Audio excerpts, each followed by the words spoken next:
Bismillahirrahmanirrahim. Assalamualaikum warahmatullahi wabarakatuh.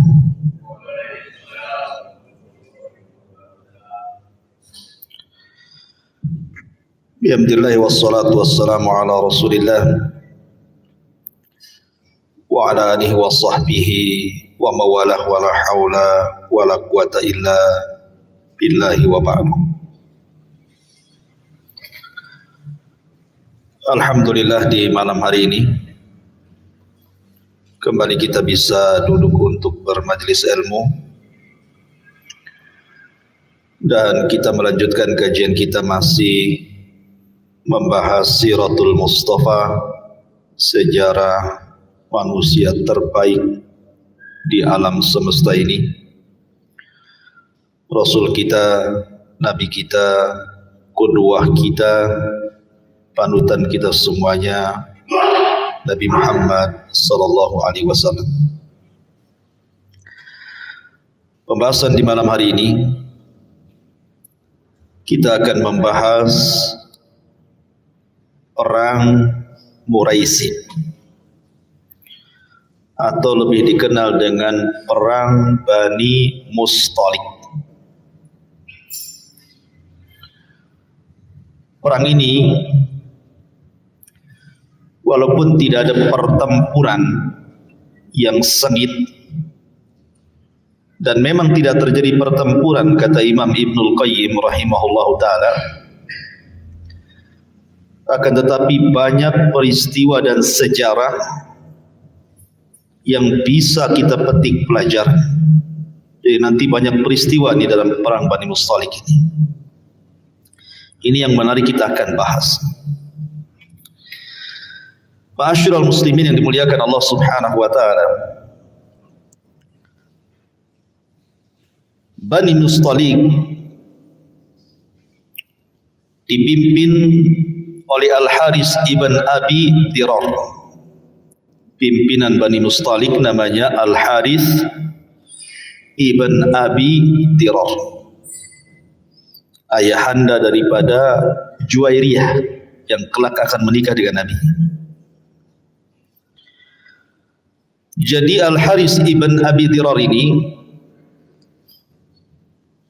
berencana untuk menyerang Madinah, bergabung dengan kabilah-kabilah Arab. Kemudian Nabi SAW ketika itu mengutus seorang sahabat Nabi SAW namanya Buraidah ibn Husayb. Buraidah ibn Husayb ini utusan Rasul untuk mengecek betul gak Bani Mustalik ini mempersiapkan pasukan untuk menyerang Nabi. Rupanya kabar yang sampai kepada Rasul benar, bahwa Bani Mustalik sedang menyiapkan pasukan besar untuk menyerbu Madinah. Maka sebelum diserbu, menyerbu dulu. Taktiknya ini mereka belum mempersiapkan diri itu. Maka Nabi SAW ketika betul-betul mendengar kabar akan penyerangan Bani Mustalik, maka Rasul menyusun kekuatan dulu dan menyerbu duluan. Dari Muhajirin dipimpin oleh Abu Bakar Siddiq radhiyallahu anhu, dan dari Ansar dipimpin oleh Sa'd bin Ubadah. Ma'asyiral muslimin yang dimuliakan Allah Azza wa Jalla, sebelum saya berkisah tentang kisah perang Bani Mustalik ini, nanti kita akan bercerita tentang 5 peristiwa yang menarik kita kaji. Peristiwa yang pertama, kegaduhan antara orang-orang Muhajirin dan Ansar, di mana hampir perang Muhajirin dan Ansar ini.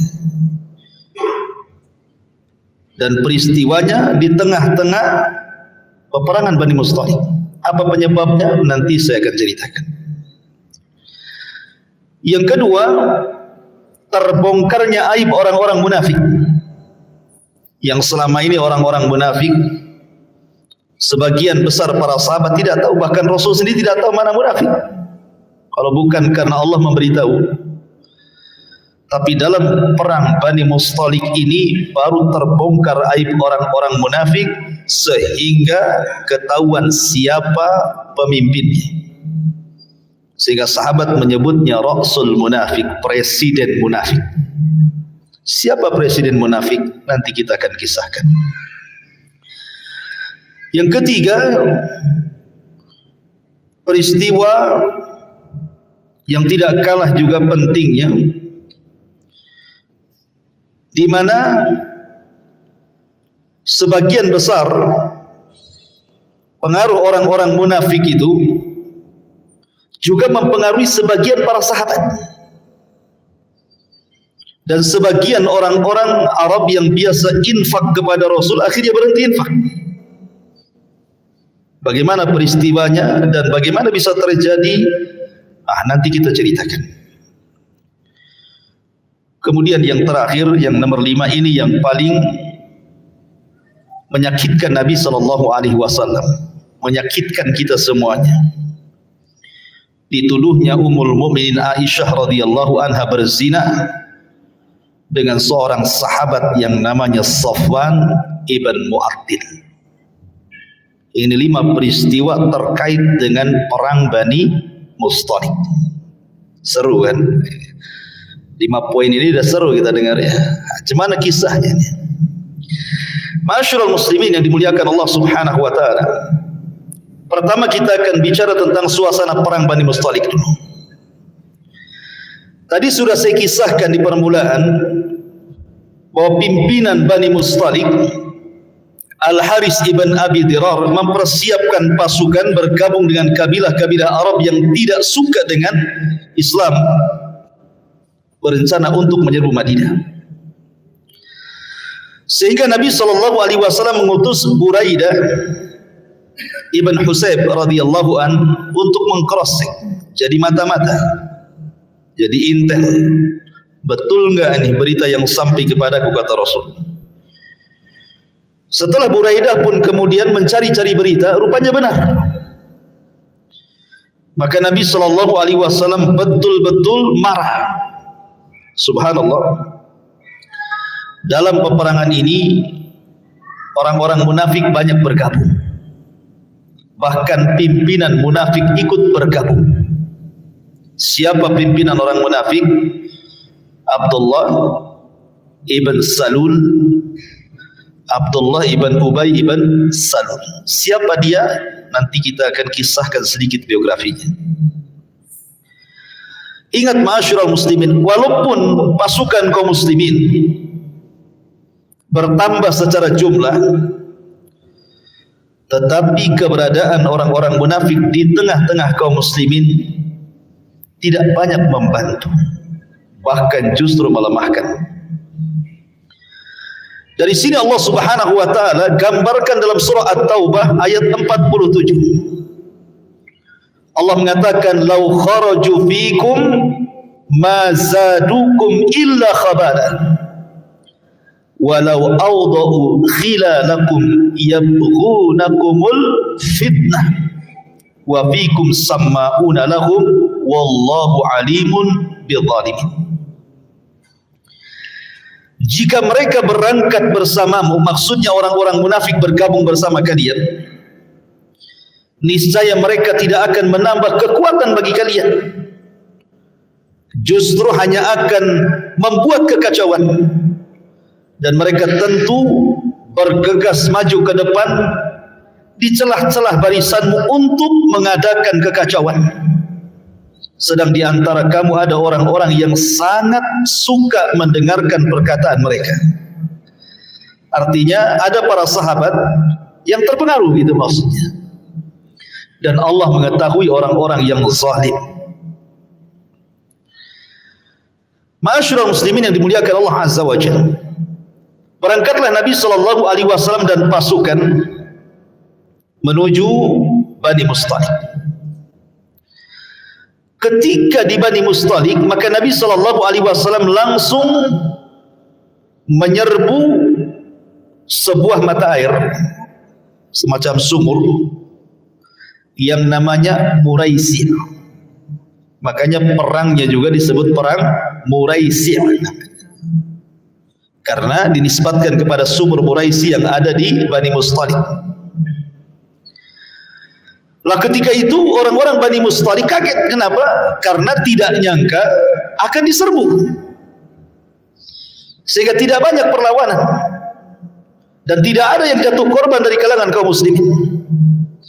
Dari sini kaum muslimin berhasil menawan banyak kabilah Bani Mustalik, banyak ditawan, termasuk salah satu putri dari pembesar Bani Mustalik namanya Juwairiyah bintul Harith, ketawan oleh seorang sahabat yang bernama Thabit ibn Qais al-Mushammas.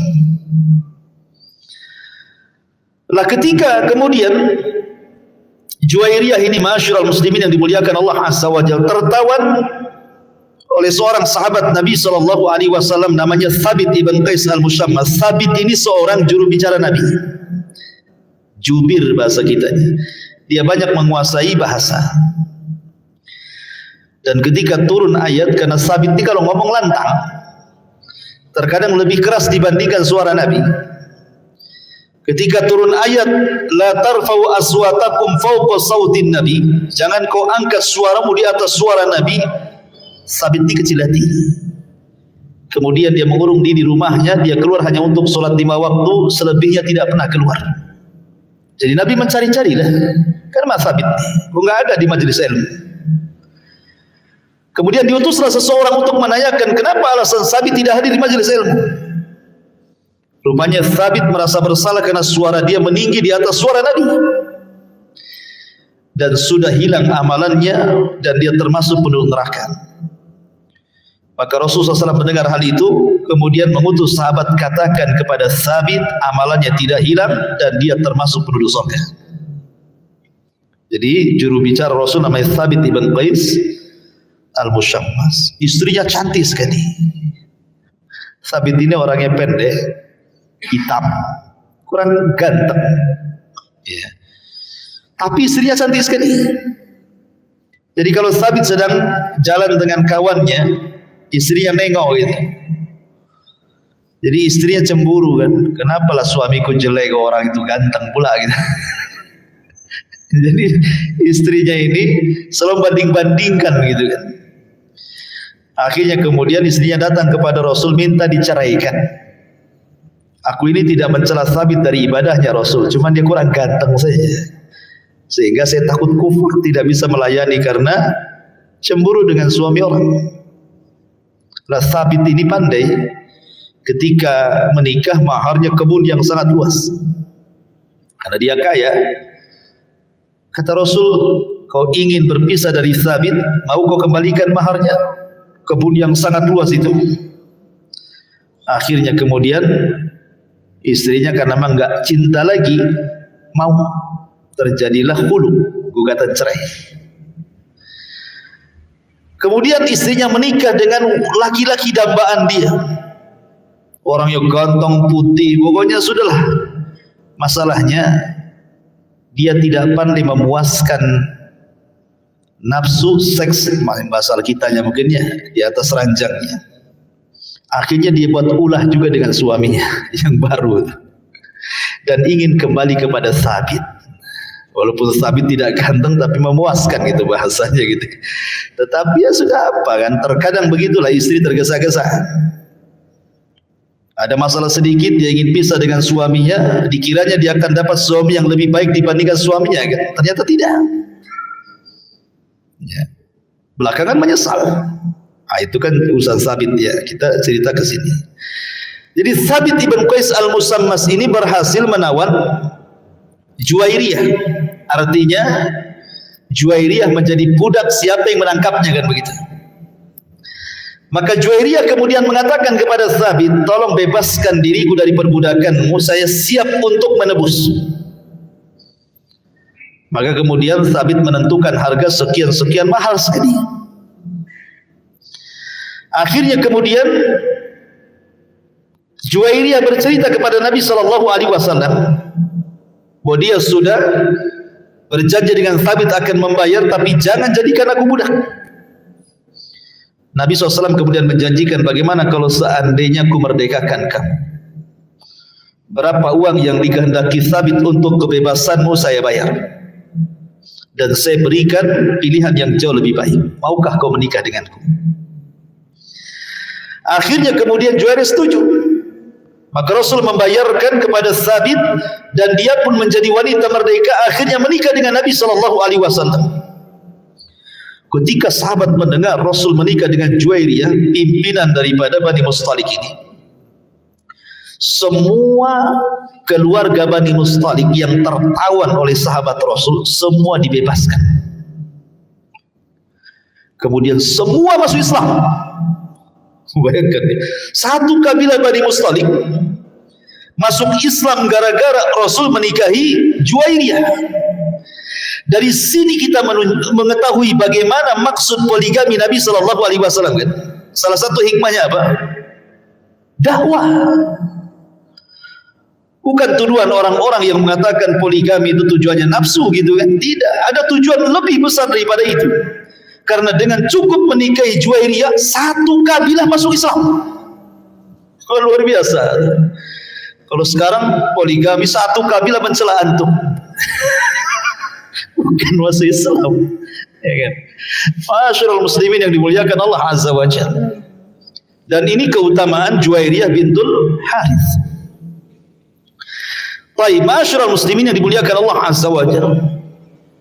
Jadi itu gambaran Nabi SAW mampu menguasai Bani Mustalik, dan semua orang-orang Arab, kabilah-kabilah Arab yang tadinya bergabung ketakutan, sehingga tidak ada yang berani menolong Bani Mustalik. Mereka tunggang langgang kocar kacir kembali ke kabilahnya masing-masing. Maka dengan sangat mudah Rasulullah SAW menaklukkan Bani Mustalik. Masalahnya memang perang ini tidak ada peperangan, maksudnya tidak ada peperangan yang berarti gitu ya. Karena langsung diserbu, langsung kalah masalahnya. Langsung semuanya angkat tangan. Cuman masalahnya banyak peristiwa yang saya sudah sebutkan di permukaan tadi. Peristiwa pertama, peristiwa sekitar sumur Muraisiyah. Jadi suatu ketika, dan peristiwa sumur Muraisi ini atau perang Muraisi ini tersingkapnya aib orang munafik. Umar bin Khattab radhiyallahu anhu ketika itu bersama seorang sahabat namanya Jahjah ibn Sa'id al-Ghifari al-Kinani, dan dia dari Muhajirin. Ketika itu sumur Muraisi, orang berdesak-desakan ingin ngambil air. Namanya pasukan haus. Di tengah padang pasir ada mata air kan tentu sangat berharga, apalagi air bersih sulit di zaman itu. Jadi berdesak-desakan. Lah disitulah terjadi ikhtilaf, perselisihan antara Jahjah dari kalangan Muhajirin dengan seorang sahabat dari kalangan Ansar namanya Sinan ibn Wabar al-Juhani, dan dia dari Bani Salim dari kalangan Ansar. Berselisih gara-gara rebutan air itu. Harusnya kan gantian gitu ya, malah berselisih. Masalahnya tiba-tiba Jahjah ini memukul, pantatnya Sinan ini. Ingat orang Arab, kalau dipukul pantatnya itu aib. Orang Arab itu kalau pegang kepala orang diginiin gitu kan, itu biasa saja. Antum jangan tersinggung kalau guyonan sama orang Arab, kepala antum diginiin itu biasa. Tapi jangan pukul pantatnya, marah dia. Kalau kita kan kebalik kan ya. Coba tuh diginiin apa enggak, darah naik itu, tensi itu. Gitu. Kalau pantat biasa aja kan. Orang Arab beda.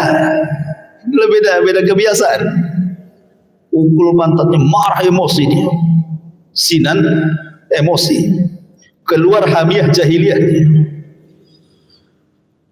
Fanatik jahiliyahnya keluar. Akhirnya kemudian karena berdebat, akhirnya sampai bertengkar, Tiba-tiba kemudian Sinan ini memanggil orang-orang Ansar, ya lal Ansar, ya lal Ansar, wahai orang-orang Ansar, tolong aku dihina oleh orang Muhajirin gitu. Datang orang-orang Ansar ini, melihat orang-orang Ansar datang banyak, tentu Jahja tidak tinggal diam. Dia pun memanggil orang-orang Muhajirin, ya lal Muhajirin, wahai orang-orang Muhajirin, saya akan dikepung orang-orang Ansar. Datang orang-orang Ansar, bayangkan hampir perang di dua pasukan nih. Setelah mengalahkan Bani Mustalik, justru akan perang saudara antara Muhajirin dan Ansar ini. Ma'asyiral muslimin yang dimuliakan Allah Azza wa Jalla. Maka kemudian ditambah-tambah kemudian datanglah tokoh munafik Abdullah ibn Ubay bin Salul ini, mengompori orang-orang Ansar, karena dia kan pembesar Khazraj dari kalangan Ansar, pura-pura masuk Islam padahal dia munafik. Jadi dia kemudian mengompori orang-orang Ansar. Lihat orang-orang Muhajirin ini, dia datang dari Mekah kemari katanya tidak bawa apa-apa. Sekarang semakin hari semakin banyak mereka, semakin hari semakin berani. Kalau boleh saya katakan, katanya Abdullah ibn Ubay ibn Salul ini seperti orang dulu mengatakan thammin kalbak, maksudnya gemukkan anjingmu katanya, maka dia akan memakan. Setelah dia gemuk, pasti anjing itu akan memakan orang yang kasih makannya. Tentu kalimat ini ikhwatul fillah muliakan Allah Azza wa Jalla, ini bukan kalimat biasa. Kata-kata samin kalbak seolah-olah apa? Orang-orang Muhajirin ini memanfaatkan orang Ansar setelah kaya mau membunuh orang Ansar. Ini kan bahasa-bahasa kompor, bahasa kita provokator kan itu ya. Ditambah-tambah kemudian dia mengatakan kepada orang-orang Ansar dengan kata-katanya yang sangat pedas sekali. Dia mengatakan, la irja'na ilal Madinah, kalau seandainya nanti kita setelah pulang ini kembali ke Madinah, la nukhrijannal a'azzu minhal adhal, kita akan usir mereka biar mereka tahu siapa yang mulia, siapa yang hina. Memang betul-betul kompak. Semangat orang-orang Ansar dengan pengaruh daripada tokoh munafik ini. Maka ketika hampir saja berperang, di sini datang Nabi SAW. Kemudian Nabi SAW menenangkan mereka dan mengatakan, tinggalkan kata-kata hamiyah jahiliyah kalian. Fa innaha muntinah. Kalian sudah diselamatkan dan sudah masuk Islam, kenapa kembali ke jahiliyah? Tinggalkan kalimat-kalimat seperti itu. Ini kalimat-kalimat busuk, ini kalimat-kalimat jahiliyah. Akhirnya Rasulullah SAW berhasil mendamaikan orang-orang Muhajirin dan Ansar. Ini peristiwa di Muraisi. Kemudian peristiwa yang lain, ketika Abdullah ibn Ubay ibn Salul ini ikhwatul fillah muliakan Allah Subhanahu wa taala, dia mengucapkan kalimat la irja'na ilal madinati la yukhrijanna al-a'azzu minhal adhal walillahil izzatu wali rasuli walil mu'mini walakinnal munafiquna la ya'lamun. Mereka berkata, sungguh jika kita kembali ke Madinah, kembali dari perang Bani Mustalik, pastilah orang-orang kuat, maksudnya kami orang-orang Ansar, akan mengusir orang-orang lemah, maksudnya orang-orang Muhajirin. Ada seorang sahabat masih muda, namanya Zaid ibn Arqam, anak remaja, mendengar ucapan Abdullah ibn Ubay, tokoh munafik ini. Ketika mendengar kalimat ini, lari dia menemui Nabi SAW. Kemudian di situ ada pamannya, dan dia menceritakan tentang ucapan Abdullah ibn Ubay ibn Salul, bahwa dia bicara seperti ini, seperti ini, seperti ini. Maka sampailah berita itu kepada Nabi SAW. Marah Nabi. Maka kemudian Nabi SAW mengutus seseorang untuk mengkrosik betul nggak si Abdullah bin Salul mengatakan seperti itu. Namanya orang munafik, biasa berdusta. Dia mengatakan, ya Rasul, mana ada saya ngomong begitu. Zaid bin Arqam ini masih anak-anak, mungkin dia salah dengar, akhirnya salah ngomong, salah lapor pula katanya. Akhirnya Nabi SAW percaya begitu saja dengan siapa? Abdullah ibn Ubay, ya, karena dia tokoh masalahnya kan. Kalau yang ngomong tokoh kan beda dengan yang ngomong orang biasa kan begitu. Tetapi Allah Subhanahu wa taala membenarkan ucapan Zaid ibn Arqam. Turun ayat di mana Allah Subhanahu wa taala berfirman, humul ladina yaquluna la tunfiqu ala man inda Rasulillah hatta yanfadu walillahi khazainus samawati wal ard walakinnal munafiqina la yafqahun yaquluna la irja'na ilal madinati la yukhrijanna al-a'azzu minhal adal walillahil izzatu walirasuli walil mu'minin walakinnal munafiqina la ya'lamun. Mereka berkata, sesungguhnya jika kita telah kembali ke Madinah, benar-benar orang-orang kuat akan mengusir orang-orang yang lemah daripadanya, padahal kekuatan itu hanya milik Allah dan Rasulnya, dan bagi orang-orang mukmin, tetapi orang-orang munafik tidak mengetahuinya. Ayat ini membenarkan siapa? Ucapan Zaid ibn Arqam. Zaid ibn Arqam ini tidak salah. Nah, setelah peristiwa ini, ma'asyiral muslimin yang dimuliakan Allah Azza wa Jalla, Umar bin Khattab radhiyallahu anhu mendengar. Dia pun mengatakan, ya Rasulullah, serahkan kepadaku, ku penggal tu lehernya si Abdullah bin Salul. Umar, siapa Umar? Main cabut pedang saja dia. Tapi Nabi SAW ketika itu mengatakan kepada Umar bin Khattab, la ya Umar, la'allan nas yaquluna anna Muhammadan yaqtulu ashabah. Jangan, nanti orang-orang mengira bahwa Muhammad sudah menyuruh seseorang untuk membunuh salah satu sahabatnya. Karena begini, ikhwatul fillah muliakan Allah Azza wa Jalla, di tengah-tengah para sahabat, mana mukmin mana munafik itu susah ketahuan masalahnya. Sehingga ketika Rasul merintahkan membunuh orang munafik, disangkanya sahabat membunuh sahabat nantinya begitu. Maka Rasul mengatakan, jangan, nanti orang-orang sana yang membenci kita akan mengatakan, lihat, orang yang masuk Islam dibunuh oleh nabinya sendiri gitu. Jangan sampai orang mengatakan Muhammad membunuh sahabatnya. Tetapi kadang sudah tersebar pemberitaan Abdullah ibn Salul ini, banyak yang datang menawarkan untuk membunuhnya. Tapi subhanallah, walaupun Abdullah ibn Ubay ibn Salul tokoh munafik Madinah, presiden munafik Madinah, tapi dia punya anak yang luar biasa, menorehkan sejarah dalam Islam, namanya Abdullah ibn Abdillah ibn Ubay ibn Salul. Anaknya ini, dia datang kepada Nabi SAW, ya Rasulullah, jangan kau suruh siapapun untuk membunuh bapakku. Kalau engkau hendak memerintahkan orang membunuh bapakku, serahkan kepadaku, aku yang akan membunuhnya. Coba bayangkan, anaknya sendiri ngomong begitu. Sebab kalau orang lain membunuh bapakku, aku akan dendam dengan dia. Tapi serahkan kepadaku, aku yang akan memenggal kepalanya. Tetapi Rasul mengatakan tidak. Aku tidak akan perintahkan manusia membunuh bapakmu. Dan aku lihat engkau orang yang berbuat baik kepada bapakmu.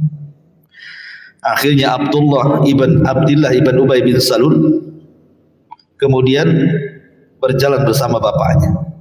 Ketika sampai di kota Madinah dari Bani Mustalik, Abdullah ibn Ubay anak ini ngomong sama bapaknya, kau jangan masuk dulu ke Madinah. Langsung keras anak ini, jangan kau langkahkan kakimu ke kota Madinah. Aku sudah tahu kabar berita bagaimana ucapanmu kepada Nabi SAW. Kau mengatakan engkau orang kuat dan mereka orang lemah, bahkan mereka orang kuat dan engkau orang lemah. Tunggu dulu sampai ada izin dari Rasul. Kalau izin Rasul datang, boleh kau masuk ke Madinah. Kalau tidak, jangan pernah kau masuk ke sini. Ini hanya anaknya yang ngomong sama bapaknya ini. Akhirnya kemudian Abdullah ibn Ubay bin Salul minta izin kepada Rasul, boleh nggak bapaknya masuk? Akhirnya Rasul memaafkan dan membolehkan Abdullah ibn Ubay ibn Salul pun masuk ke kota Madinah karena sebuah hikmah pelajaran. Ma'asyiral muslimin yang dimuliakan Allah Azza wa Jalla, bukan hanya sampai di situ pengaruh Abdullah bin Salul ini. Bahkan dia kemudian menghembuskan fitnah di tengah-tengah orang-orang Ansar agar jangan membantu Nabi lagi. Jangan ada orang infak lagi kepada Nabi sallallahu alaihi wasallam. Dari sinilah turun ayat humul ladzina yaquluna la tunfiqu ala man inda Rasulillah hatta yanfaddu. Mereka orang-orang munafik mengatakan kepada orang-orang Ansar, janganlah kamu memberikan infak lagi kepada orang-orang Muhajir, jangan bantu mereka lagi yang ada di sisi Rasul supaya mereka bubar dan meninggalkan Rasul. Kalau mereka lemah, mereka kembali ke Mekah. Sampai banyak terpengaruh. Banyak orang-orang terpengaruh dengan ucapan ini dan tidak membantu Nabi SAW dan para sahabat. Ya, bayangkan isu munafik luar biasa. Tetapi luar biasa dalam perang Bani Mustalik, borok-borok orang munafik tersingkap dengan banyak ayat yang turun. Ma'asyiral muslimin yang dimuliakan Allah Subhanahu wa taala, ini di antara beberapa kisah yang menarik dari perang Bani Mustalik. Tetapi ada yang menarik lagi. Ketika perjalanan pulang dari Bani Mustalik, kan jauh Bani Mustalik itu ke Madinah. Nabi SAW kebiasaannya apabila perang, Rasul kan istrinya ada 11. Sehingga Rasul membuat Qur'ah macam arisan, dikocok, nanti dituang, siapa namanya, itulah yang ikut dia. Lah kebetulan dalam perang Bani Mustalik ini, salah satu istri Nabi SAW yang terkena Qur'ah undian adalah Ummul Mukminin Aisyah radhiyallahu anha. Dan ketika itu Aisyah masih kecil. Ya, Aisyah itu masih kecil. Rasul aja menikah dengan Aisyah usia berapa? 6 tahun, digauli 9 tahun kan itu. Jadi masih kecil Aisyah radhiyallahu anha, masih belasan tahun. Diajaknya perang melawan Bani Mustalik. Lah pulangnya Aisyah itu kan naik di atas rumah-rumahan unta. Unta ada rumah-rumahnya. Disitulah Ummul Mukminin berada. Di tengah padang pasir, di tengah malam, Aisyah radhiyallahu anha sebagaimana dikeluarkan Imam Bukhari tentang hadisatul ifki namanya ya, tersebarnya berita hoax tentang Aisyah radhiyallahu anha. Jadi Aisyah ini turun buang hajat. Tentu buang hajat akan menghindar dari pasukan kan gitu ya. Kelamaan Aisyah buang hajat, disangkanya Aisyah Ummul Mukminin sudah naik di rumah-rumahan unta itu. Pasukan berangkat. Padahal Aisyah belum naik dan masih berada di tengah padang pasir, masih buang hajat. Ketika selesai buang hajat, Aisyah radhiyallahu kembali ke tempat, rupanya tidak ada orang. Karena pasukan sudah pergi masalahnya kan, ketinggalan tengah malam, bayangkan. Tapi Aisyah radhiyallahu anha cerdas orangnya. Dia tidak mau menyusul pasukan. Kalau menyusulkan bahaya di jalan. Dia tetap di situ. Boleh jadi nanti kalau pasukan tahu bahwa dia tidak ada lagi di keranda itu, pasti akan balik lagi kan itu. Lah ketika Aisyah terbaring-baring menunggu pasukan datang, subhanallah, ada seorang sahabat Nabi telat dalam pasukan. Memang sahabat ini tukang tidur. Sahabat ini mudah tidur. Namanya Safwan ibn Mu'attil. Jadi karena ketiduran ditinggal pasukan dia. Jadi dari belakang dia naik unta. Tiba-tiba di tengah jalan dia melihat Ummul Mukminin Aisyah radhiyallahu anha. Dan dia mengenalinya karena dia pernah melihat wajahnya saat belum ada ayat hijab. Langsung dia mengatakan inna lillahi wa inna ilaihi rajiun. Ummul Mukminin. Akhirnya kemudian Safwan ibn Mu'attil menaikkan Ummul Mukminin di atas untanya dan dia menuntunnya dan tidak bicara satu patah kata pun selama perjalanan. Ketika kemudian Safwan ibn Mu'attil ini berhasil menyusul pasukan, rupanya lewat pula di depan Abdullah ibn Salul, tokoh munafik ini. Ini ada bahan nih. Nemu bahan kan? Ngapain Aisyah sama Safwan? Kenapa tidak sama Nabi? Akhirnya kemudian mulailah dia berpikir panjang itu. Di sini terjadi berita hoax. Maka Abdullah ibn Ubay langsung menyebarkan berita hoax dusta. Jangan-jangan Aisyah selingkuh dengan Safwan katanya. Menyebarlah berita ini satu kota Madinah. Kalau seandainya zaman itu ada WhatsApp, mungkin sudah disebar di grup-grup WhatsApp itu, di Instagram, di Facebook, di YouTube kan gitu. Zaman itu kan tidak ada alat-alat, tetapi bisa tersebar. Orang munafik kan memang ahlinya dalam penyebaran hoax itu. Aisyah radhiyallahu anha ketika datang karena kelelahan dalam peperangan, sakit pula dia. Selama 1 bulan dia pun tidak bisa bangun dari pembaringannya, sehingga tidak tahu kabar berita apa di luar, dan ada orang sakit. Ya. Tapi Nabi SAW tersiksa. Kenapa Rasul tersiksa? Aisyah itu istri yang paling dicintai Nabi. Amr bin As radhiyallahu anhu bertanya kepada Rasulullah, "Ya Rasulullah, siapa wanita yang paling Anda cintai?" Maka Rasul mengatakan, "Aisyah wahai Amr." Dan dari kalangan laki-laki siapa Rasul? Abuha, bapaknya. Maksudnya Abu Bakar Siddiq radhiyallahu anhu.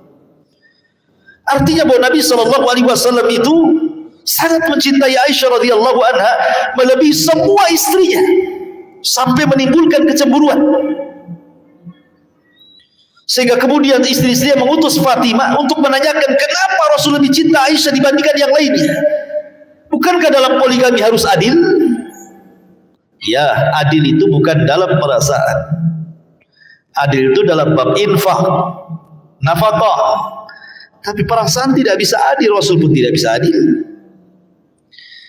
Makanya biasanya kalau antum nanti berpoligami itu, tentu antum akan berat sebelah dari kecintaan. Pasti itu berat sebelah. Apalagi mungkin istri yang satu jauh lebih baik dibandingkan istri kedua atau ketiganya kan itu. Pasti ada satu sisi itu dia lebih condong kepada salah satu istrinya. Rasul juga sama, lebih condong kepada Aisyah kan itu. Maksudnya dari perasaan. Perasaan kan gak nampak. Lain dengan mabit. Sehingga Fatimah mengatakan, "Ya Rasul, istrimu banyak. Kenapa kau lebih mencintai Ummul Mukminin Aisyah radhiyallahu anha?" Maka Rasul mengatakan, "Sini wahai anakku. Ya Fatimah, kau mencintai abimu?" Kata Fatimah, "Jelaslah. Tak mungkin aku tidak mencintai abiku sendiri. Apalagi engkau Rasul, engkau Nabi. Aku lebih mencintai dirimu dibandingkan istri-istrimu kan begitu. Kalau engkau cinta kepadaku, cintai wanita yang ku cintai, selesai. Kau cinta aku cinta Aisyah, cintai juga dia." Pengen tahu alasannya? Kata Rasul, "Kenapa aku lebih mencintai Aisyah? Karena Jibril tidak pernah turun kecuali di kamar Aisyah radhiyallahu anha, dan tidak pernah turun di kamar-kamar istriku yang lainnya." Artinya kamarnya Aisyah tempat turunnya wahyu, dan tidak pernah wahyu turun di kamar-kamar istri yang lainnya. Karena Rasul itu kan tidak punya rumah, ikhwan. Rasul itu rumahnya kamar-kamar. Makanya ada surat dalam Al-Quran itu namanya surah Al-Hujurat. Apa ya arti Hujurat itu? Kamar-kamar. Bahasa kitanya kos-kosan. Itu kan. Yang satu kamar. Itulah rumahnya Nabi. Per kamar. Ya, bahasa kita kos-kosan lah. Yang satu kamar itu kan kos-kosan kan gitu. Jadi kalau Aisyah menata rumah itu dikasih gorden gitu saja. Luar biasa sederhananya Nabi SAW gitu ya. Kata Rasul, karena hanya di kamar Aisyah itulah Jibril selalu turun, dan tidak turun di kamar-kamar istri-istriku yang lainnya. Itu alasan kenapa Rasul lebih cinta dengan Aisyah. Anda bisa bayangkan kalau antum punya istri yang antum sangat mencintai, tiba-tiba dituduh berzina, sakit hati enggak tuh? Apalagi ini Aisyah Ummul Mukminin, orang yang dicintai Nabi, putri daripada Abu Bakar As-Siddiq radhiyallahu anhu. Putri daripada Abu Bakar As-Siddiq radhiyallahu anhu, Siddiqul Akbar. Bahkan saking cintanya Rasul kepada Aisyah, dia dapat 2 giliran malam yang diberikan oleh Saudah bintu Jam'ah. Karena Saudah itu kan sudah menopause. Akhirnya giliran malamnya diberikan kepada Aisyah. Ketika hendak diceraikan, kata Saudah, jangan kau ceraikan aku, wahai Rasul. Aku serahkan giliranku pada Aisyah, biar aku akan menjadi tetap istrimu sampai ke surga. Ya. Nah, dari sini tiba-tiba terdengar berita satu kota Madinah membicarakan soal Aisyah Ummul Mukminin radhiyallahu anha berzina dengan Safwan bin Mu'attil. Apa enggak sesak dada Rasul? Nabi SAW hampir 1 bulan tidak datang ke kamar Aisyah. Bagaimana seorang istri yang suaminya ada di situ tapi tidak pernah masuk ke rumahnya? Apalagi Aisyah itu masih muda. Perasaan seorang wanita tidak dijumpai 1 bulan, padahal Rasul itu paling sering datang ke rumah Aisyah, saling sering bercanda dengan Aisyah radhiyallahu anha, dan semua masalah kemesraan rumah tangga itu paling banyak diceritakan Rasul dan Aisyah. Tiba-tiba 1 bulan Rasul tidak menjumpai Aisyah radhiyallahu anha. Gimana perasaan Ummul Mukminin ini? Pertanyaannya, kenapa 1 bulan Nabi SAW tidak mau berjumpa dengan Aisyah? Karena Nabi SAW menunggu wahyu. Boleh jadi dengan menunggu wahyu itu datang turun ayat. Apakah ayat itu membenarkan peristiwa ataukah mendustakan peristiwa? Rasul menunggu ayat itu. Tapi sampai sesak dada Rasul, karena fitnah semakin meluas, tidak pula Jibril turun-turun untuk memberitahu bagaimana kondisi hal ikhwal gitu ya. Apakah memang benar ataukah tidak, kan begitu. Makin sesaklah Nabi SAW. Dari sini Nabi SAW mencoba datang menemui Ali radhiyallahu anhu dan mengatakan, bagaimana pendapatmu wahai Ali? Kata Ali radhiyallahu, ya Rasulullah, tak perlu kau risau dengan satu wanita, banyak wanita bisa kau nikahi. Tetapi walaupun demikian aku tidak pernah menilai Aisyah kecuali kebaikan. Tak mungkin terjadi. Kalau engkau ingin lebih memastikan, datanglah kepada Barirah. Barirah itu pembantu yang dimerdekakan Aisyah. Kan ceritanya ma'ruf ya, cerita Barirah itu. Barirah itu punya suami namanya Mughith. Barirah ini dengan tuannya ingin merdeka. Kata tuannya, boleh, tapi kau bayar sekian dirham. Maka dia bekerja. Datang kepada Aisyah radhiyallahu, minta bantuan. Saya punya uang sekian wahai Aisyah, tolonglah aku dibantu sama Aisyah. Merdekalah Barirah. Suaminya tetap budak. Sementara Mughith ini cinta betul sama Barirah. Barirah pula benci betul sama Mughith. Jadi suami istri ini apa? Kan? Jadi Mughith ini saking cintanya dengan Barirah, kemana saja Barirah jalan ada di belakangnya. Kemana saja Barirah jalan, sampai bekas-bekas kakinya dicari. Saking cintanya seorang Mughith, cintanya kepada Barirah itu. Tapi bencinya baru kepada Mughith juga luar biasa. Dan gak mau lagi sama Mughith, tapi dikejar-kejar terus. Karena dia sudah merdeka, Mughith masih muda, kan begitu ya. Sampai Rasul mengatakan kepada Abbas, tidakkah kau lihat wahai Abbas, bagaimana cintanya Mughith kepada Barirah dan bagaimana bencinya Barirah kepada Mughith, luar biasa gitu ya. Ma'asyiral muslimin yang dimuliakanlah, Barirah itu menjadi pembantu Aisyah. Coba tanya sama Barirah. Datanglah Rasul kepada Barirah dan menanyakan, bagaimana pendapatmu wahai Barirah tentang Aisyah? Kata Barirah, demi Allah, dia wanita yang suci, dia wanita yang menjaga diri. Pokoknya betul-betul 100% membela Aisyah radhiyallahu anha. Akhirnya kemudian datang ke beberapa para sahabat, datang kepada Usama bin Zaid menanyakan seperti itu. Datang ke beberapa wanita, semua mentazkiyah Aisyah bahwa Aisyah tidak mungkin berzina. Ada keterangan sedikit bagi Rasul. Ketika sudah mendapatkan informasi, Rasul mengumpulkan Muhajirin dan Ansar di masjid. Kemudian mengatakan di hadapan orang-orang Muhajirin dan Ansar, bagaimana menurut kalian tentang seseorang? Maksud seseorang di sini siapa? Abdullah ibn Ubay, karena dia yang pertama sumbernya menceritakan tentang masalah berita hoax ini kan. Seseorang yang dia mencela keluargaku. Bangkitlah pimpinan Aus, namanya Sa'd ibn Rabi. Dia mengatakan, ya Rasul, kalau orang itu, karena Rasul tidak menyebutkan nama, kalau orang itu dari Aus, ku bunuh dia.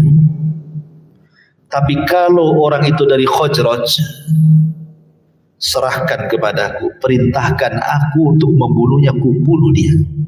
Kalau itu kabilah diriku, tidak usah diperintahkan, ku bunuh dia. Tapi kalau dari kabilah lain, perintahkan saja. Ketika Khazraj dibawa-bawa, pimpinan Khazraj bangkit pula, Sa'd bin Ubadah.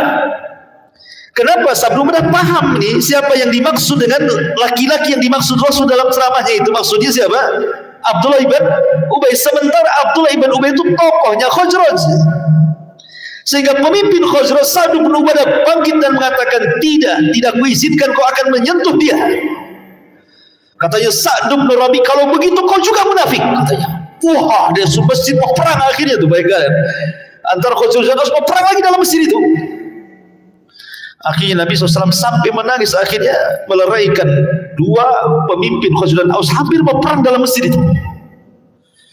Akhirnya kemudian Nabi SAW menenangkan mereka sehingga tidak jadi peperangan. Kamar Aisyah itu di samping Masjid Nabawi.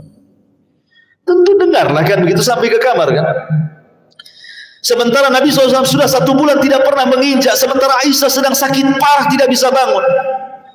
Di situ ada Abu Bakar, di situ ada Ummu Aiman, istri daripada Abu Bakar Siddiq, ibunda Aisyah radhiyallahu anha. Setelah 1 bulan Nabi SAW baru mau mengunjungi rumah istri tercintanya Aisyah dan wahyu belum turun. Datanglah Rasul ke bilik Aisyah radhiyallahu anha. Kemudian mengatakan, subhanallah, Nabi SAW bertanya kepada Aisyah dengan 2 pilihan. Dan di sini seolah-olah Rasul terpengaruh dengan orang munafik. Kata-katanya itu. Dia mengatakan, ya Aisyah, saya ingin bertanya jujur kepadamu. Balagani annaki kada wa kada. Wa in kunti bari'ah fasayubarri'ukillahu azza wa jal fawqa sab'as samawat. Wa in kunti lamamti bidhambin fastaghfirillah wa tubi ilaihi fa innal abda idza taballahu alaihi. Kata Nabi SAW, ya Aisyah, telah sampai beritaku begini dan begitu. Maksudnya kabar yang tersebar di kota Madinah bahwa Aisyah berselingkuh dengan Safwan ibn Mu'attil. Ya Aisyah, kalau itu tidak terjadi kepadamu, saya yakin Allah dari atas 7 lapis langit sana akan membebaskan dirimu dan akan menurunkan ayat pembebasan dirimu. Tapi kalau engkau melakukannya, akui saja. Nah, dari sini kata-kata Rasulullah terpengaruh orang munafik kan gitu. Kalau engkau memang melakukannya, akui saja. Kemudian kau bertobat kepada Allah. Karena seorang hamba apabila bertobat, pasti Allah akan terima tobatnya, selesai urusan. Bayangkan, Aisyah diberikan 2 pilihan, ngaku atau tidak. Ya kan? Namanya anak kecil, Aisyah radhiyallahu kan anak kecil, masih belasan tahun, sehingga dia hanya melirik ayahnya dan mengatakan, ya abi ajibi anni Rasulullah sallallahu alaihi wasallam, wahai ayahku Abu Bakar, tolong bantu aku jawab. Tapi Abu Bakar hanya bisa menangis, apalah harus dijawab. Kemudian dia menaik ibundanya, ya ummi ajibi anni Rasulullah, wahai ibuku tolonglah bantu jawab aku ini pertanyaan Nabi sallallahu alaihi wasallam. Ibunya pun hanya bisa menangis. Gimana sesak dada Aisyah radhiyallahu anha? Ayahnya tidak membela, ibunya tidak membela, tidak ada yang membela dirinya. Sementara Rasul mendesak dengan 2 pertanyaan seolah-olah ada tuduhan di balik itu. Seorang wanita tentu hanya mau perasaan, dia hanya mengambil selimutnya, kemudian ditutupinya, kemudian dia mengatakan, demi Allah, seandainya aku mengatakan iya dan aku tidak pernah melakukannya, kalian pun tidak mungkin percaya denganku. Atau sebaliknya, sekalipun aku mengatakan tidak dan memang aku tidak pernah melakukannya, kalian pun tidak akan percaya denganku. Tapi aku teringat dengan ucapan Nabi Yusuf, ayah Nabi Yusuf alaihi salatu wassalam, maksudnya Nabi Yakub, karena li sighari sinniha, karena memang Aisyah masih kecil, lupa nama Yakub itu. Mau nyebut Yakub enggak bisa karena lupa. Akhirnya dia mengatakan, demi Allah aku hanya teringat dengan ayahnya Yusuf. Mau nyebut Yakub lupa dia. Yang mengatakan fasabrun jamil wallahul musta'an ala ma tasifun. Maka bersabar itu indah bagiku, dan kepada Allah sajalah memohon pertolongan terhadap apa yang mereka ceritakan tentang aku. Nanti Allah saja yang menyingkaplah. Habis itu Aisyah ambil selimut menangis. Tapi perempuan apa lagi yang bisa dilakukan kecuali menangis? Ya, subhanallah. Setelah peristiwa itu tiba-tiba Rasul bergetar, dan ini tanda turun wahyu. Rasul kalau sudah bergetar, berkeringat walaupun di musim dingin, berarti ini tanda turun wahyu. Dari sini Allah Subhanahu wa taala turunkan wahyu surah Nur. Beberapa ayat di dalam surah Nur dari awal sampai beberapa ayat yang banyak sekali, sampai kepada firman Allah Subhanahu wa taala, innal ladzina ja'u bil ifki usbatun minkum la tahsabuhu syarran lakum bal huwa khairul lakum likulli imri'in minhum maktasaba minal itsmi walladzi tawalla kibarahu atau kibarahu minhum lahum adzabun adzim. Sesungguhnya orang-orang yang membawa berita dusta itu adalah dari golongan kamu juga. Janganlah kamu mengira berita itu buruk bagi kamu, bahkan itu baik bagi kamu. Setiap orang dari mereka akan mendapatkan balasan dari dosa yang diperbuatnya, dan barang siapa di antara mereka yang mengambil bagian terbesar dari dosa yang diperbuatnya, dia akan mendapatkan azab yang pedih, sampai kepada ayat innal ladzina yuhibbuna an tashi'al fahishatu fil ladzina amanu lahum adzabun alim. Sesungguhnya orang-orang yang ingin agar perbuatan yang sangat keji, berita bohong itu tersiar di kalangan orang-orang yang beriman, bagi mereka adab yang pedih. Subhanallah ikhwan, ketika turun ayat ini mulailah tersingkap ketakutan para sahabat kan. Ternyata tuduhan mereka tidak benar kan, karena ada 3 sahabat terlibat. Subhanallah, sahabat Nabi, mereka bukan orang munafik ya. Kalau orang munafik jangan ceritalah. Memang mereka tugasnya seperti itu, orang munafik. Kalau di zaman Rasul orang munafik itu susah diketahui. Di zaman sekarang nengok YouTube saja, nah munafik orang ini tahu. Ya, kan ada orang-orang yang bukan ahli agama, cerita agama ngalor ngidul gak jelas. Yang ada Islam diburuk-burukannya, agama lain pula dibela-belanya. Kan gitu ya. Kan ada tuh di YouTube itu kayak gitu tuh. Ya. Aku keturunan orang Arab pula nanti. Masyurah muslimin yang dimuliakan Allah Azza wa Jalla. Orang sekarang itu mudah mengenali munafik itu. Oh dulu susah kan gitu ya. Karena munafik dulu sembunyi-sembunyi, munafik sekarang terang-terangan. Sengaja memunculkan diri, mengenalkan diri seolah-olah kenalkan saya munafik. Nah itu zaman sekarang. Zaman dulu kan enggak berani bilang munafik, marah kan gitu. Jadi ada 3 sahabat terlibat dalam tuduhan. Ikut-ikut terpengaruh dengan berita hoax, ikut pula nuduh gitu maksudnya ya. Pertama, subhanallah, masih keluarga Abu Bakar, namanya Mishtah ibn Utsatha. Mishtah ini ikhwan, orang miskin, masih kerabat Abu Bakar, rumah pun yang menyediakan Abu Bakar. Kemudian kehidupannya ditanggung Abu Bakar, makan, minum semua ditanggung Abu Bakar Siddiq radhiyallahu anhu. Tiba-tiba ikut terlibat. Kira-kira nih kalau antum punya kerabat udah dikasih rumah, kemudian antum yang menghidupi dia sehari-harinya, tiba-tiba menuduh antum, orang kayak gini sudah selesai, diusir sama antum kan. Ngapain lah gue kesini kan ini? Bukannya membela malah ikut tuduh kan begitu ya. Itu yang dirasakan Abu Bakar. Betul-betul Abu Bakar seperti kita juga manusia kan. Dia bersumpah dia tidak akan memberikan infak kepada Misbah lagi. Tetapi Allah Subhanahu wa taala turunkan ayat kepada Abu Bakar Siddiq radhiyallahu anhu, wala ya'tadi ulul fadli minkum wasa'ah an yu'tu ulil qurba wal miskin wal muhajirina fi sabilillah wal ya'fu wal yasfahu ala tuhibbuna an yaghfirallahu lakum wallahu ghafurur rahim.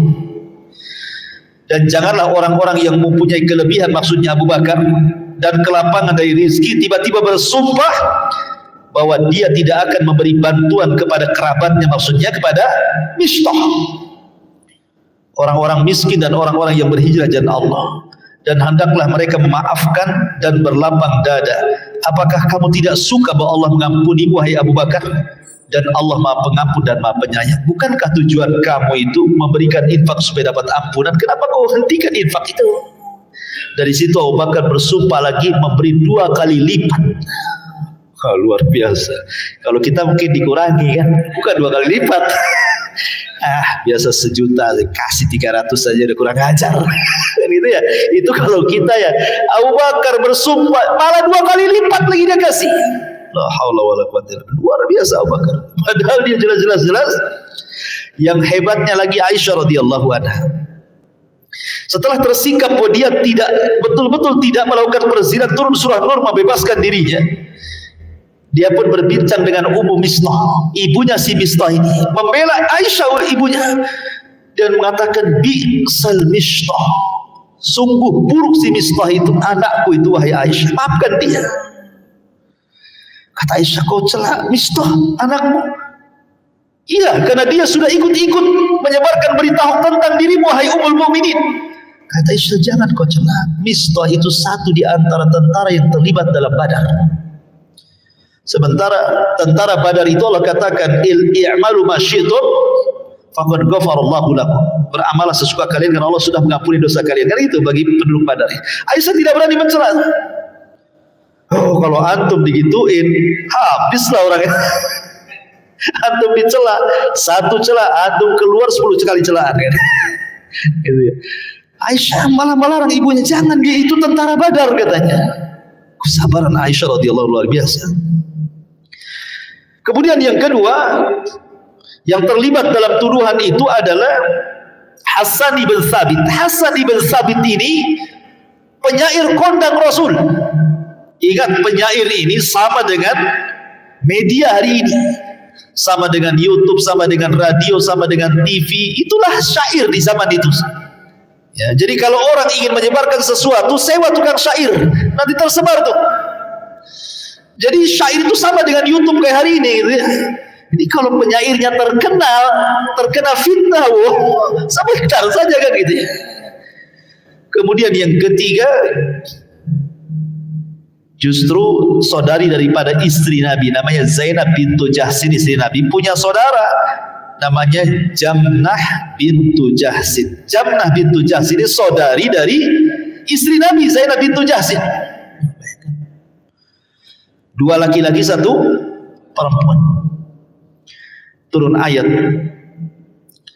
di dalam Al-Qur'anul Karim, walladzina yarmunal muhsanati tsumma lam ya'tu bi arba'ati syuhada fajliduhum 80 jaldah wa la taqbalu lahum syahadatan abadah. Dan orang-orang yang menuduh perempuan baik-baik berzina dan mereka tidak mendatangkan 4 saksi, maka deraklah mereka dengan 80 kali pukulan dan jangan diterima persaksiannya lagi. Lihat, tidak mudah seseorang menuduh berzina. Umpamanya begini, antum punya tetangga, ada perempuan keluar tetangga antum, pokoknya penampilannya sudah super sobek,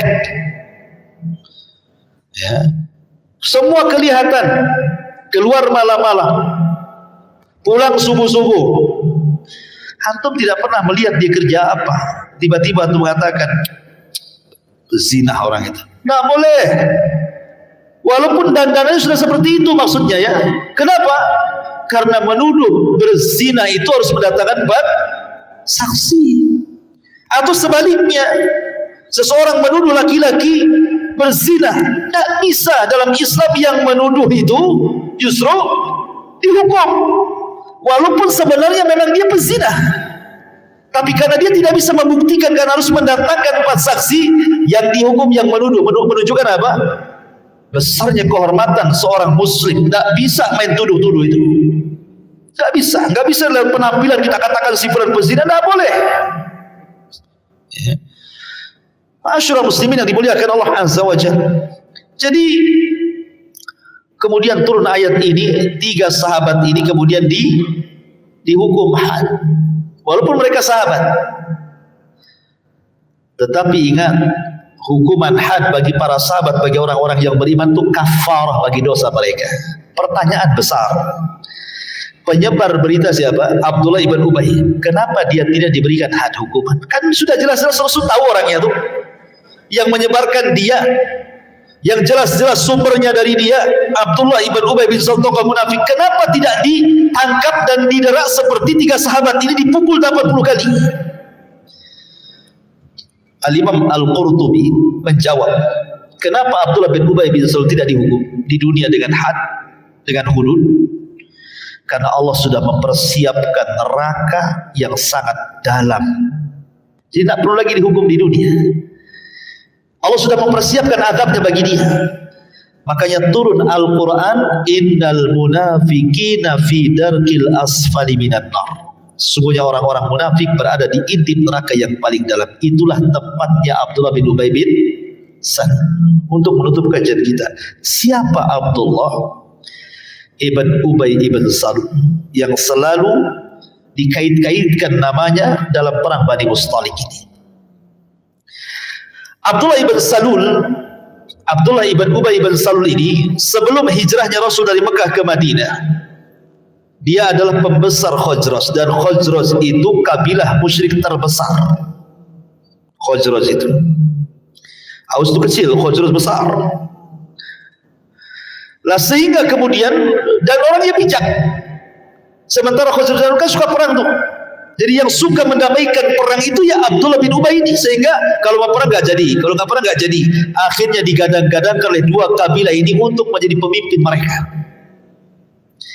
Tiba-tiba kemudian datang Rasul dari Mekah ke Madinah. Khazraj dan Aus masuk Islam. Ditinggalkanlah Abdullah bin Ubay oleh Khazraj dan Aus, dan mereka memilih Nabi. Rasul seolah-olah menduduki posisinya. Sakit hati dia.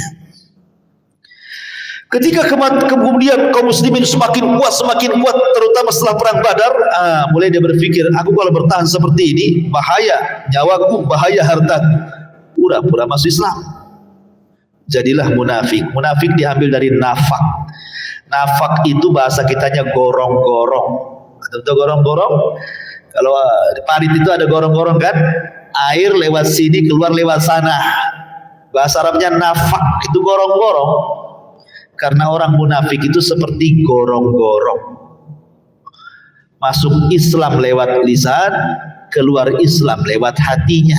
Gorong-gorong kan gitu, masuk air dari sini, keluar dari sana. Ya. Jadi Islamnya lewat lisannya, seolah-olah dia muslim, bersyahadat.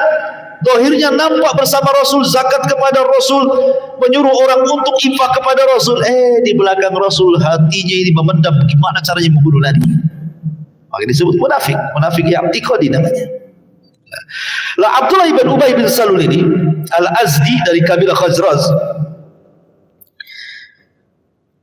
ketika Rasul sudah kuat di Madinah jadi munafik, dia itu punya budak perempuan namanya Ma'adah. Punya budak perempuan namanya Ma'adah. Lah budak perempuan ini subhanallah masuk Islam, berbayat kepada Nabi SAW. Ketika mendengar budaknya masuk Islam, marah dia. Saking marahnya akhirnya dipukulinya budak ini. Sebab itulah turun ayat surah Nur 33. Wal yasta'fif alladzina la yajiduna nikahan hatta yughniyahumullahu min fadli.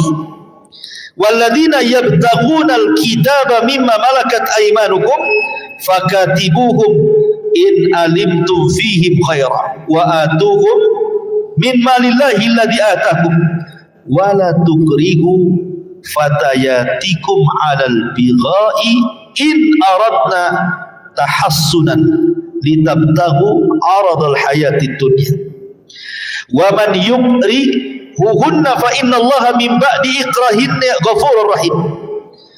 Dan orang-orang yang tidak mampu menikah hendaklah menjaga kesucian dirinya sampai Allah memberi kemampuan kepada mereka dengan karunia-Nya. Dan jika hamba sahaya yang kamu miliki menginginkan perjanjian kebebasan, hendaklah kamu berbuat perjanjian kepada mereka jika kamu mengetahui ada kebaikan pada mereka, dan berikanlah kepada mereka sebagian harta Allah yang dikaruniakan kepadamu. Nah, dari sinilah turun ayat, dan janganlah kamu paksa hamba sahaya perempuanmu untuk melakukan pelacuran sedangkan mereka sendiri menginginkan kesucian, karena kamu hendak mencari keuntungan kehidupan dunia. Barang siapa yang memaksa mereka, maka sungguh Allah mengampuni, dan Allah Maha Penyayang lagi dan Allah Maha Penyayang kepada mereka setelah mereka dipaksa. Artinya di turun ayat ini mencela siapa? Abdullah bin Ubay bin Salul. Subhanallah. Dalam peperangan Uhud kemarin kita ceritakan, sepertiga pasukan dipengaruhi kan, akhirnya tidak terlibat dalam perang Uhud. Siapa yang mengaruhi? Abdullah bin Ubay juga kan. Di perang Bani Mustalik juga sama. Tetapi walaupun demikian dia punya anak yang saleh, Abdullah bin Abdullah bin Ubay. Ketika wafatnya Abdullah bin Ubay bin Salul ini, Nabi SAW mengembalikan komisnya, bajunya. Ada yang mengatakan bahwa Rasul tidak memberikan baju dia kepada Abdullah bin Ubay. Tidak, itu baju yang pernah diberikan Abdullah bin Ubay kepada Rasul, dibalikan kembali. Dan ketika dia berada di kuburannya, Rasul hendak menyalatkan Abdullah bin Ubay, ditarik sama Umar. Jangan, ngapain kau menyolati orang yang musuh Allah dan Rasulnya, kata Umar. Kata Rasul, da'ni, biarkan. Akhirnya Rasul SAW menyolati dan berdoa akan ampunannya. Tiba-tiba Allah membenarkan pendapat Umar, turunlah ayat, dan Allah mengatakan, la tusalli ala ahadin minhum mata abada. Jangan kau solati orang munafik selama-lamanya. Rasul ditegur oleh Allah Azza wa Jalla. Kenapa? Wala taqum ala qabri innahum kafaru billahi wa rasulih. Dan jangan berdoa di depan kuburannya, karena mereka kafir kepada Allah dan Rasulnya. Wa matu wa hum fasiqun, dan mereka mati di atas kefasikan. Dan Abdullah bin Salul, dia orang kafir, bukan orang muslim, orang kafir pura-pura masuk Islam. Inilah diantara kisah perang Bani Mustalik. Ya. Baik, kita buka tanya jawab. Bagi Anda yang melihat siaran di YouTube, ya silakan juga kalau ingin bertanya, atau antum yang hadir di sini tinggal teriak saja gitu ya. Atau yang di atas silakan tinggal kirim lewat via kertas. Ya, wallahu a'lam.